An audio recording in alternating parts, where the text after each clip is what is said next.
தமிழ்நாடே கேள்விப்பட்டிராத அதிரடி விலை குறைப்பு super Saravana stores. GT Holidays, South India's #1 travel brand. You know you are special when you're with GT Holidays. பழைய நகையை கொடுத்து பை டு 11 monthsல அதே அடைக்கு புது நகையை எடுத்துக்கோங்க. எக்ஸ்ட்ராவா ₹1 தர வேண்டாம். Magic old gold exchange.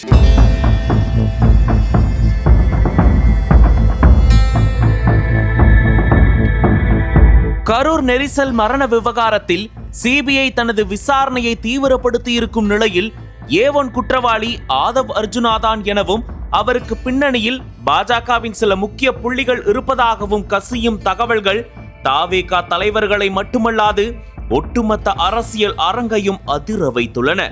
கரூரில் நடந்த தாவேகா தலைவர் விஜயின் தேர்தல் பிரச்சாரத்தின் போது ஏற்பட்ட கூட்ட நெரிசலில் சிக்கி அப்பாவி குழந்தைகள் உட்பட 41 பேர் மரணமடைந்தனர், பலர் காயமடைந்தனர். கரூரில் நடந்த துயர நிகழ்ச்சி இந்தியாவெங்கும் பெரும் சோகத்தை ஏற்படுத்திய நிலையில் தாவேகா தலைவர், பொதுச் செயலாளர் முதல் அக்கட்சியின் முக்கிய நிர்வாகிகள் அனைவருமே 1 மாதத்திற்கு மேலாக எஸ்கேப் ஆன சம்பவம் பொதுமக்களிடையே கடும் அதிருப்தியை ஏற்படுத்தியது.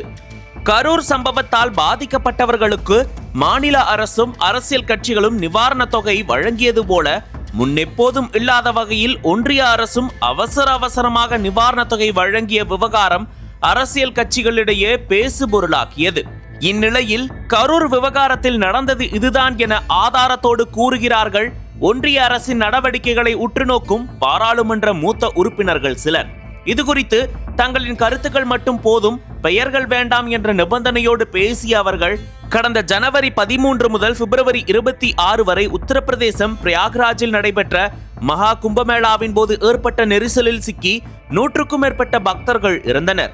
அதேபோல் ஜூலை மாதம் ஊபியின் ஹத்ராஸ் மாவட்டத்தில் நடந்த ஒரு ஆன்மீக சொற்பொழிவின் போது ஏற்பட்ட கூட்ட நெரிசலில் 121 பேர் பலியாகினர். அப்போதெல்லாம் வாய் திறக்காத ஒன்றிய அரசு இந்த கரூர் விவகாரத்தில் நடந்து கொள்ளும் விதம்தான் அத்தனை சந்தேகங்களுக்கும் அடிப்படையாக உள்ளது. சுமார் 50 கோடி பக்தர்கள் கலந்து கொண்டார்கள் என்று கூறப்படும் பிரயாக்ராஜ் கும்பமேளாவில் ரயில் பெட்டிகள் முதல் திரிவேணி சங்கமம் வரை கூட்ட நெரிசல்களில் சிக்கிக் கொண்ட பக்தர்கள் அனுபவித்த வேதனையை சமூக ஊடகங்கள் வாயிலாக அனைவரும் பார்த்திருப்போம். அதில் ஏராளமான குழந்தைகளை காணவில்லை எனவும் 100க்கும் அதிகமானவர்கள் உயிரிழந்தார்கள் என்ற தகவல்களும் இந்தியாவெங்கும் பரபரப்பை ஏற்படுத்தியது. அதே நேரத்தில் அந்த நெரிசல் மரணம் குறித்த அனைத்து தகவல்களையும் பாஜக ஆளும் ஊபி அரசு மறைப்பதாக குற்றச்சாட்டுகளும் எழுந்தன. எனவே கடந்த மார்ச் மாதம் நாடாளுமன்ற கூட்டத்தொடரின் கேள்வி நேரத்தின் போது காங்கிரஸ் எம்பிக்களான கேரளாவை சேர்ந்த KC வேணுகோபால், மகாராஷ்டிராவை சேர்ந்த டாக்டர் கிருஷ்ணன் நாம்டியோ ஆகியோர் ஒன்றிணைந்து அந்த பிரயாக்ராஜ் கும்பமேளா கூட்ட நெரிசலில் உயிரிழந்தவர்கள் மற்றும் காயமடைந்தவர்களின் எண்ணிக்கை எவ்வளவு, அது தொடர்பாக நீதிமன்றம் அல்லது வேறு அமைப்புகளின் விசாரணைக்கு மத்திய அரசு உத்தரவிட்டுள்ளதா, பாதிக்கப்பட்டவர்களுக்கு வழங்கப்பட்ட நிவாரணம் எவ்வளவு என மத்திய உள்துறை அமைச்சகம் பதிலளிக்க வேண்டும் என கோரிக்கை வைத்தனர். அப்போது அமித்ஷாவிற்கு பதிலாக விளக்கமளித்த மத்திய உள்துறை இணை அமைச்சரான நித்யானந்த் ராய், அரசியல் அமைப்பின் சட்டப்பிரிவு 7 படி பொது ஒழுங்கு மற்றும் அவற்றை நிர்வகிக்கக்கூடிய காவல்துறை ஆகியவை மாநில அரசின் பட்டியலில் வருவதால் இதுபோன்ற கூட்ட நெரிசல் சம்பவங்களில் மத்திய அரசு தலையிடாது என்று கூறினார்.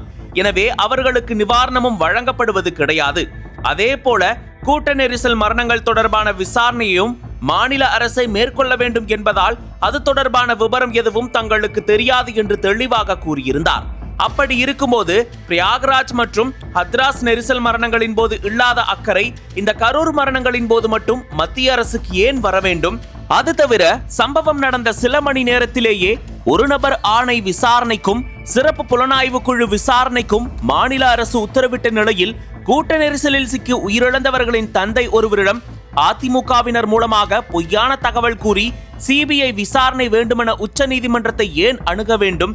மாநில விசாரணை நடந்து கொண்டிருக்கும் போதே கடுமையான விமர்சனங்களையும் தாண்டி அதை களைத்துவிட்டு சிபிஐ விசாரணைக்கு உச்ச நீதிமன்றம் ஏன் உத்தரவிட வேண்டும் என்று கேட்ட அவர்கள் அந்த நேரத்தில் டெல்லியில் கூலாக சுற்றி திரிந்த ஆதவ் அர்ஜுனாவின் நடவடிக்கைகளையும் கூட்டி கழித்து பார்த்தால் உங்களுக்கே சில உண்மைகள் புரியும் என புதிர் போட்டனர்.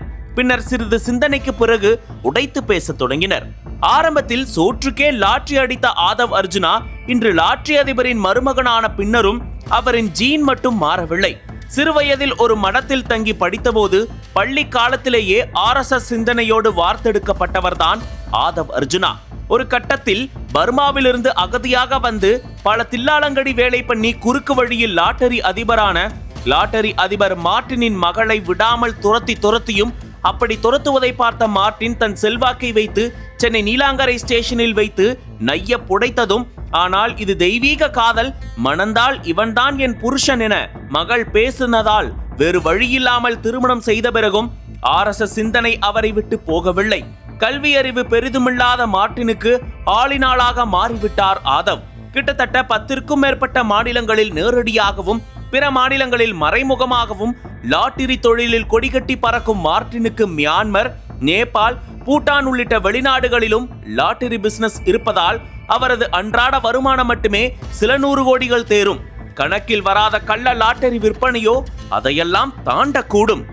உதாரணத்திற்கு சொல்ல வேண்டுமானால், மார்ட்டினுடைய ஃபியூச்சர் கேமிங் நிறுவனம் கடந்த 2022, 23 ஆகிய 2 வருடங்களுக்கு மட்டும் ரூபாய் 8853.39 கோடிகளை GST வரியாக செலுத்தியுள்ளது. ஆனால் அவரது உண்மையான வருமானம் இதைவிட 200 மடங்கு அதிகம் என்று மத்திய அரசுக்கும் தெரியும். அவர்களை சரி செய்வதுதான் ஆதவ் அர்ஜுனாவின் பொறுப்பு. 1500 கோடி ரூபாய்க்கு தேர்தல் பத்திரம் மட்டுமல்லாமல் லாட்டரி என்ற பெயரில் ஏழை எளிய மக்களிடம் கொள்ளையடிக்கும் பணத்தை பாஜக மூத்த புள்ளிகள் சிலருக்கு மாதம் சில 100 ஸ்வீட் பாக்ஸுகள் என கப்பம் கட்டி வருவதால் பாஜகவின் மேல்மட்டத்திற்கு ரொம்பவே நெருக்கமாகிவிட்டார் ஆதவ். அப்படி இருந்தும் கள்ள லாட்டரி மூலம் சிக்கும் அரசுக்கு 910 கோடி ரூபாய் இழப்பு ஏற்படுத்திய வழக்கில் அமலாக்கத்துறை வழக்கு பதிவு செய்யவே அப்போது அமித்ஷா காலில் விழுந்தவர் இன்னமும் எழுந்தரிக்கவில்லை. தவிர ஆதவ் அர்ஜுனா நடத்தி வரும் 13க்கும் மேற்பட்ட நிறுவனங்கள் தொடர்பான கணக்கு வழக்குகளும் அது தொடர்பான GST மோசடிகளும் அமித்ஷாவின் டைரியில் இருப்பதால் பாஜகவின் பிடியிலிருந்து அவரால் மீள முடியாது என்ற அவர்கள், சரி இப்போது கரூர் விஷயத்திற்கு வருவோம், எப்படியாவது தமிழகத்தில் தலையெடுக்க வேண்டும் என்ற முடிவோடு இருக்கும் பாஜக அதற்காக விஜயை தங்களின் கூட்டணிக்குள் கொண்டு வர முடிவு செய்துவிட்டது. விஜய் பிரச்சனையில் சிக்கினால்தான் பாஜகவுக்கு லாபம். எனவே பாஜகவின் ஆலோசனைப்படி தாவேகாவின் தேர்தல் பிரச்சார பொதுச் செயலாளரான ஆதவ் மூலமாக சிக்க வைக்கப்பட்டுள்ளார் விஜய். அதை டைவர்ட் செய்யத்தான் நிவாரண தொகை நாடகத்தை அரங்கேற்றியது மத்திய அரசு. அதற்கு அடுத்தபடியாக கூட்டணி கட்சியான அதிமுக மூலமாக காய் நகர்த்தி உச்சநீதிமன்றத்தில் CBI விசாரணையை வாங்கிவிட்டது பாஜக. இனி ஆதவ் பிடியிலிருந்து விஜயால் தப்பிக்கவே முடியாது என்றனர் அவர்கள். இப்பிரச்சனை குறித்து விஜய்க்கு மிக நெருக்கமான முன்னாள் காவல்துறை உயரதிகாரி ஒருவரிடம் பேசிய போது ஆதவ் அர்ஜுனாவின் இந்த உள்ளடி விவகாரம் குறித்து CBIயின் முதற்கட்ட விசாரணையிலேயே புரிந்துவிட்டாலும் அது குறித்து ரொம்பவே லேட்டாகத்தான் விஜய்க்கு தெரிய வந்திருக்கிறது. இதனால் இருவருக்கும் இடையே வாக்குவாதம் நடந்ததும் உண்மை. ஒருவரின் தேவை முடிந்த பிறகு அவரை தூக்கி எறிவதுதான் பாஜகவின் ஸ்டைல். அதிலிருந்து ஆதவ் அர்ஜுனாவும் தப்ப முடியாது. எனவே லேட்டாக வந்தாலும் லேட்டஸ்டாக வருவேன் என்பது போல அப்போது சிக்கினாலும் ஏவன் குற்றவாளி ஆதவ் அர்ஜுனாதான். பாஜக அதை செய்தால் மட்டுமே கூட்டணி விவகாரத்தில் பாஜக நினைத்தது நடக்கும் என்றனர் அவர்கள். தமிழக வெற்றி கழகத்தின் உள்குத்து அரசியல் இப்படி சென்றிருக்க, கடந்த 8ஆம் தேதியன்று கரூர் CBI அலுவலகத்தில் ஆஜரான அக்கட்சியின் வழக்கறிஞர் அரசு பனையூரில் உள்ள தாவேகா அலுவலக உதவியாளர் குரு ஆகியோர் விஜயின் பிரச்சார வாகனத்திலிருந்தே வீடியோ பதிவுகளை CBI அதிகாரிகளிடம் ஒப்படைத்தனர். அதே நாளில் சின்னம் வாங்க போகிறேன் என்ற போர்வையில் பாஜக முக்கிய புள்ளிகளை சந்திக்க ஆதவ் அர்ஜுனா சென்னையிலிருந்து டெல்லிக்கு பறக்க, அடுத்த சில மணி நேரத்தில் விசாரணையை மேற்பார்வை செய்யும் ஓய்வு பெற்ற உச்சநீதிமன்ற நீதிபதி அஜய் ரஸ்தோகி அழைத்திருப்பதாக கூறி CBIயின் DSP, ADSP ஆகியோர் அவசரமாக டெல்லி பிளைட்டை பிடித்திருக்கிறார்கள். ஆக மொத்தத்தில் பாஜக போட்ட ஸ்கெட்சில் பக்காவாக சிக்கப் போகிறார் ஆதவ். கல்லூரி மாணவர்களை ரவுடிகளைப் போல் கூலிப்படையினரைப் போல சித்தரித்து தனது கட்சி கூட்டத்தில் பேசிய ஆதவ் அர்ஜுனா மீது வழக்கு பதிவு செய்து குண்டர் சட்டத்தில் கைது செய்ய கோரி மாணவர் அமைப்பினர் புகார் அளித்திருப்பது பரபரப்பை ஏற்படுத்தியிருக்கிறது. நக்கீரன் டிவிக்கு சப்ஸ்கிரைப் செய்யுங்கள். உங்கள் ஆதரவே எங்கள் பலம். ஆசிரியர்களுக்கு நண்பனாகவும் மாணவர்களுக்கு ஆசானாகவும் திகழும் தேர்வு வழிகாட்டி. ஒவ்வொரு பாடத்திற்கும் அனுபவமிக்க ஆசிரியர்களின் துல்லியமான தெளிவான விடைகள். CNC இருக்கு, தேர்வு பயம் எதற்கு? இது தீரன் பப்ளிஷிங் ஹவுஸ் விற்பனை வெளியீடு.